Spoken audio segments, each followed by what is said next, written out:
আসসালামু আলাইকুম। সর্বশেষ বাংলা সংবাদে আপনাদের স্বাগত। শুরুতেই সংবাদ শিরোনাম।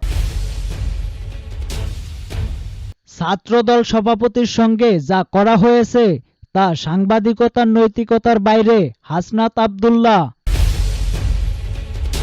ভিন্ন রূপে ক্ষমতায় থাকার পায়চারি করবেন না, আমির খসরু। জুলাই বিপ্লবের ঘোষণাপত্র নিয়ে কি ভাবছে বিএনপি জামায়াত? সামনে আরেকটি বড় যুদ্ধ অপেক্ষা করছে তারেক রহমান। ছাত্রদল সভাপতির সঙ্গে যা করা হয়েছে তা সাংবাদিকতার নৈতিকতার বাইরে, হাসনাত আব্দুল্লাহ।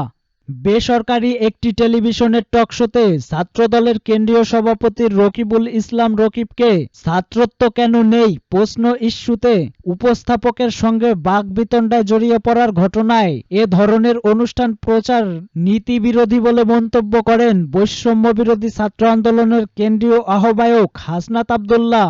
সোমবার নিজের ভেরিফাইড ফেসবুক পোস্টে একথা বলেন তিনি। হাসনাত আব্দুল্লাহ তার পোস্টে লিখেছেন, রেকর্ডিং অনুষ্ঠানের অফ রেকর্ড কথাবার্তা প্রচার করা সাংবাদিকতার নীতি বিরুদ্ধে। ছাত্রদল সভাপতির সঙ্গে যা করা হয়েছে তা সাংবাদিকতার নৈতিকতার বাইরে। ক্লিকবেজ এবং হেনস্থার সাংবাদিকতা থেকে বেরিয়ে এসে বস্তুনিষ্ঠ সাংবাদিকতা অব্যাহত থাকুক। ভিন্ন রূপে ক্ষমতায় থাকার পায়চারি করবেন না, আমির খসরু। ভিন্ন রূপে মাঝখান থেকে খেলাধুলা করে লাভ নেই বলে মন্তব্য করেছেন বিএনপির স্থায়ী কমিটির সদস্য আমির খসরু মাহমুদ চৌধুরী। তিনি বলেন, বাংলাদেশে আর কোনো স্বৈরাচার থাকতে পারবে না। দেশে এখন গণতন্ত্রের হাওয়া বইতে শুরু করেছে, দেশে নির্বাচনী হাওয়া বইতে শুরু করেছে। এগুলো ঠেকিয়ে আবার বহুরূপে ভিন্ন রূপে জনগণের ভোটাধিকার কেড়ে নিয়ে ক্ষমতায় থাকার পায়চারি করলে সেটা চলবে না।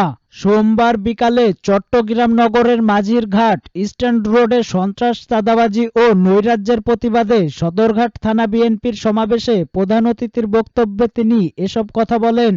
সদরঘাট থানা বিএনপির সাবেক সভাপতি ও মহানগর বিএনপির সদস্য আলহাজ মোহাম্মদ সালাউদ্দিনের সভাপতিত্বে ও সদরঘাট থানা শ্রমিক দলের সাধারণ সম্পাদক মোহাম্মদ সেলিম সম্রাটের পরিচালনায় অনুষ্ঠিত সমাবেশে বক্তব্য রাখেন চট্টগ্রাম মহানগর বিএনপির সাবেক সভাপতি ও সিটি মেয়র ডক্টর শাহাদত হোসেন। নির্বাচনকে দীর্ঘায়িত করে ষড়যন্ত্র চলবে না বলে মন্তব্য করেন আমির খসরু। আগে থেকে বলে দিচ্ছি, বড় বড় স্বৈরাচারকে দেশের মানুষ বিতাড়িত করেছে। ওই প্রক্রিয়ায় ভিন্ন রূপে বহু রূপের ভাব দিয়ে আর কোনো স্বৈরাচারকে থাকতে দেব না। নির্বাচন দিতে হবে, দেশের মানুষ তাদের প্রতিনিধি নির্বাচন করবে। নির্বাচনকে দীর্ঘায়িত করে ষড়যন্ত্র চলবে না। দেশের মানুষ, বিশেষ করে নতুন প্রজন্ম গত 15-20 বছর ভোট দিতে পারে নাই, নারীরা ভোট দিতে পারে নাই, সবাই ভোট দেওয়ার অপেক্ষায় থাকছে। শেখ হাসিনার সবচেয়ে বড় সমস্যার কথা তুলে ধরে তিনি বলেন, দেশে স্বৈরাচার ফ্যাসিস্টকে বিতাড়িত করেছে। দেশ যেই কারণে ফ্যাসিস্টকে বিতাড়িত করেছে তার মূল উদ্দেশ্য ছিল বাংলাদেশে গণতন্ত্র প্রত্যাবর্তন করা। গণতান্ত্রিক উপায়ে বাংলাদেশের নির্বাচিত প্রতিনিধিরা সংসদে যাবেন, সরকার গঠন করবেন, যারা জনগণের কাছে দায়বদ্ধ থাকবেন। সংস্কার চলমান প্রক্রিয়া, প্রতিনিয়ত সংস্কার হবে জানিয়ে তিনি বলেন, দেশে এমন কোনো বুদ্ধিমান মানুষ হয়নি ওনারা বসে সংস্কার করবেন, আর দেশের প্রত্যেক বছর এ ধারায় চলবে। জুলাই বিপ্লবের ঘোষণাপত্র নিয়ে কি ভাবছে বিএনপি জামায়াত? বৈষম্য বিরোধী ছাত্র আন্দোলন, ছাত্র জনতার অভ্যুত্থানকে সমুন্নত রাখতে আগামীকাল মঙ্গলবার কেন্দ্রীয় শহীদ মিনারে জুলাই বিপ্লবের ঘোষণাপত্র প্রকাশ করা হবে। সেই ঘোষণাপত্রে পরবর্তী বাংলাদেশের স্বপ্ন, আকাঙ্ক্ষা, অভিপ্রায়, লক্ষ্য ও ইস্তেহার লিপিবদ্ধ থাকার কথা জানা গেছে। ইতোমধ্যে জুলাই বিপ্লবের ঘোষণাপত্রের খসড়া একটি কপি গণমাধ্যমে প্রকাশিত হয়েছে। সেখানে 1972 সালে রচিত সংবিধানের বাতিল চাওয়া হয়েছে। ইতোমধ্যে জুলাই বিপ্লবের ঘোষণাপত্রের খসড়া একটি কপি গণমাধ্যমে প্রকাশিত হয়েছে। সেখানে 1972 সালের রচিত সংবিধানের বাতিল চাওয়া হয়েছে। একই সঙ্গে নতুন রাজনৈতিক বন্দোবস্তর চেয়ে 72-এর বন্দোবস্তর ও 1-11-র বন্দোবস্তর বাতিল চাওয়া হয়েছে খসড়ার ঘোষণাপত্রে। এছাড়া ফ্যাসিস্ট হাসিনা সরকারের সময় গুম, খুন ও গণহত্যার সুবিচার ও এসব অপকর্মে জড়িত কর্মকর্তা কর্মচারীদের রাষ্ট্রীয় দায়িত্ব পালন থেকে বিরত রাখার কথা বলা হয়েছে। এদিকে বৈষম্য বিরোধী ছাত্র আন্দোলনের জুলাই বিপ্লবের ঘোষণাপত্র খসড়া প্রকাশিত হলেও তা নিয়ে বিএনপি ও জামায়াতে ইসলামী এখনই পরিষ্কার কোনো মন্তব্য করেননি।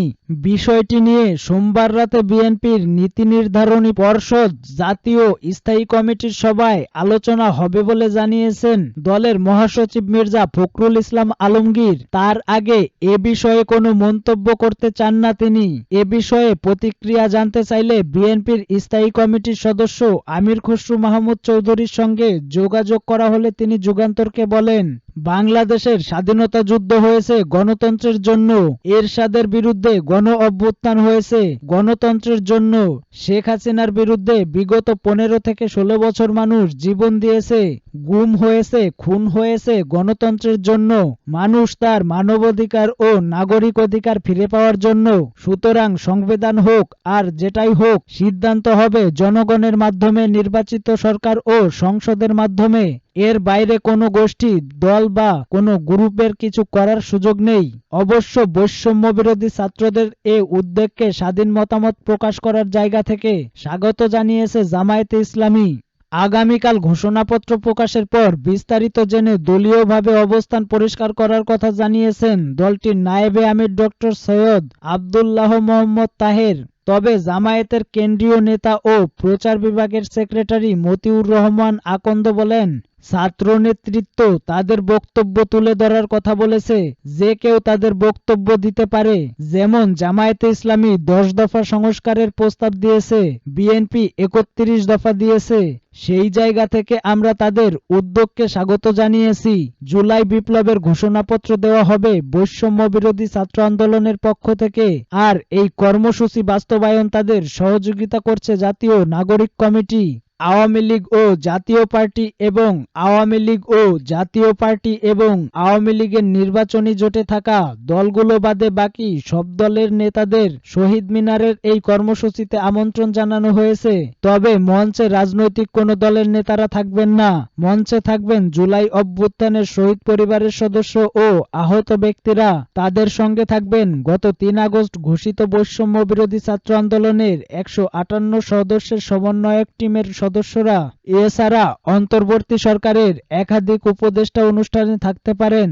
প্রসঙ্গত, বৈষম্য বিরোধী ছাত্র আন্দোলন রোববার সংবাদ সম্মেলন করে জানিয়েছে, তারা আজ বিকালে ঢাকা কেন্দ্রীয় শহীদ মিনারে জুলাই বিপ্লবের ঘোষণাপত্র দেবে।